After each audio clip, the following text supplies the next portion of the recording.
1. Sino ang bababa sa 2-2? Yan po ang ating aalamin in the final minutes of this ball game. Fajardo with a strong move. It is cracking time in CDO. Exactly. At napakalaga ng mga Michael Miranda or probably yung Dave Marcelo pag pumasok to try to contain ito si Junmar Fajardo. Nakita natin how easy that was. Pero hindi man lang nakadouble doon, no? Yung NLEX. It was 1-on-1. Zach Henry's having trouble. Wala yung bola. It bounced off of Marcio Lassiter. So it will stay with NLEX. Carlo, there's a reason we call them the mighty Beermen, di ba? Kaya, so, NLEX ka, down 1 point so far, so good. Pero syempre, andyan ka na rin. And Coach Jong, syempre, iniisip, it would be nice for me to get the W dito. 3 minutes and 9. Oh, he went for the steal. Mike Henry, though, will not hit the three-point shot. So if you're NLEX, one big defensive stop right here, right now. Expect the ball to go right back to Junmar Fajardo. Miranda. Dedepensa sa ilalim. CJ against Roger. Repose for the Kraken. He spins away. Fade away jumper, no good. Bolik picks up the rebound. Yun ang maganda, naka-head si, di ba si Richie Roger, aabutin yung oras na may back down na ni JMF itong si Michael Miranda. Ready for the double lang. Robert Bolik enjoys these moments. Miranda goes inside to Roger. Balik kay Miranda. He wants four. Oh my goodness! Miranda from way downtown. Compliment Bolik? Compliment Mike Henry? No. I'm part of the triumvirate. 96, 93 in favor of NLEX now. CJ. Sino ang gagante para sa Beermen? Perez wants a tie. Can't get it. Bolik with another big-time board. Wow, NLEX with a 3-point lead here. Tapos may possession for lots of time though. At SMB itong kanilang kalaban. Kaya talagang kung NLEX ka, you step on that gas. This could be reviewed as we are in the final resurge ng NLEX Road Warriors. High ball screen action. Bolik umatake. The layup is gone. They stretch the lead to 5. Now it's a two possession advantage. There's the Bolik. Talagang ang pakiramdam niya, he got flipped on. He wants a foul. Trying to talk to the officials. 1.5 remaining. To come back into it if you're the San Miguel Beermen. High ball screen action. Terence Romeo on the fly. Misses the lefty layup. Rebound goes back to Terence. CJ. One more try for SMB. And one opportunity. Napaganda pa for the Beermen. The reaction of Robert Bolik says it all. You can Just put it out there. go. If pinabayaan niya yun, there will be no dead ball. Yeah, These two absolutely. teams, SMB and NLEX. Penalty. Ating mga people. One option will be sa limang yan on the floor. Kahit sino dyan, pwede. Marcio to the import Adams.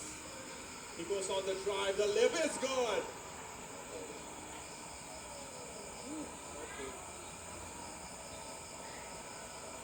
Tie ball game, 98-98. Diba? 0.2 ang last.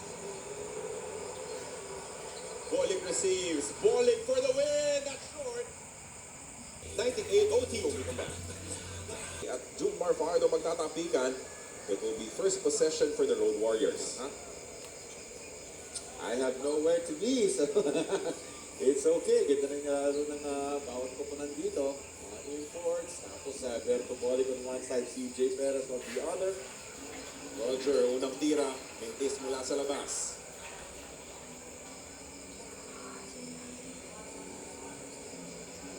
Coach Jong has a unit of Roger, Nermal, Bolik, Miranda, and their import. Sa kabila naman, CJ Perez with Terence Romeo, Junmar Fajardo, Lassiter, and Adams. Terence misses. Thought he was fouled. Referee's not agreeing. Nermal, biglang umatake, picks up his dribble, stretches for the layup and gets the N1. Wala kay John Nermal, nakita niya parang mayroon ng offensive rebounds, some putbacks, drop passes from teammates, 12 points na. etong si Nermal. Unlikely hero for the NLEX Road Warriors dahil nga po, as of late, hindi siya masyadong mabibigyan ng minuto. Pero ito mukhang gusto niya kunin talaga yung atensyon ng kanilang coaching staff. Yes. Yung pasa sa ilalim, lands with Ross, extra pass, papunta kay Adams, and he banks it home with the left hand. Galing, di ba? Sandal sa defender, finish with the offhand. Kanyang kaliwang kamay si Jordan Adams ng SMB. Nermal, didiskarte dito, kontra kay Adams. Jan, elbow na wala yung bola. Or did Adams have a piece of that? Di ba natin? Adams launches, this is from the outside. Marcelo was fouled on the rebound. Nabigyan ng mga looks to the basket, dos putos lang ang kanyang naitatala sa larong ito after scoring double digits in their last game. Yan siya. Roger, umatake bigla. The layup is good, and what a time to get your second basket of the game in OT. Gives his NLEX squad a nice little 3-point lead. CJ bibigay muna kay Ross. Junmar humihingi ng bola, and he rattles another one home. Ganda ng footwork, Card. Kala mo going left, he comes back right, spin, tapos sure mo yung mga 7-8 footers na mga ganyan na mula kay Away. Sagutan dito sa ating overtime period. Robert Bolick makes his move. Comes up wild on the attack. Marcelo steals the rebound away. Fresh 24 yan, as there was already possession established by SMB. A battle between these two teams. Imports going one-on-one. Adams, short jumper, would rattle home, rebound Bolick. Mga tira ganun, hindi namin miss kanina, no? This little 6 footers, pero ngayon, hindi ko lumala yung tira ng si Jordan Adams have a 1-point game.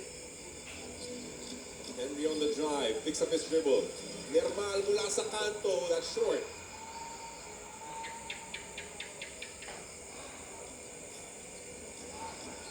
And Legs protecting this precious 1-point lead.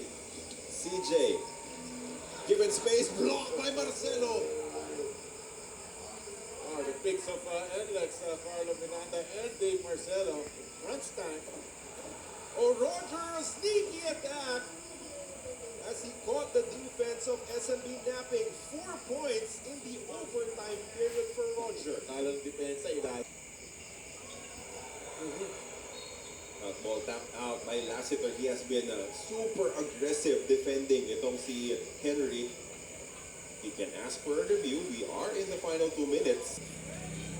Roger. Oh, na-timingan, but Ross runs out of space to complete the stop. Still truly the specialty of the house. Number 6 Chris Ross. Kanya mga steal. Roger goes to Miranda. 5 to work with. Herndon. Kailangan bumitaw ng 3-point shot. Oh, for Robbie. Wow. There's still a 1-possession ball game here. 4 lang din itong mga kalamangan pa rin. 4 mo na kesa sa 3 or the 4. Not the 3. Diba? Alanganin kasi. Tama yung ginamit 4. Quick seal. Junmar. Easy basket inside. And San Miguel Gear, they're very patient. They've been in many big game situations. Hindi nagmamadali. Unti-untiin. They will just send this ball back dito because you'll foul either way. Pero pwede ka mag-pressure muna. Yes. Which will be what Marcel Lassiter does. Chris Ross from the backside. Almost a traveling violation against Henry. And now a foul is called on Ross. Some character here. There's the character. 8. It's 13.8 remaining. 4. No more timeouts left. Will you foul if you're NLEX? CJ for the tie. No.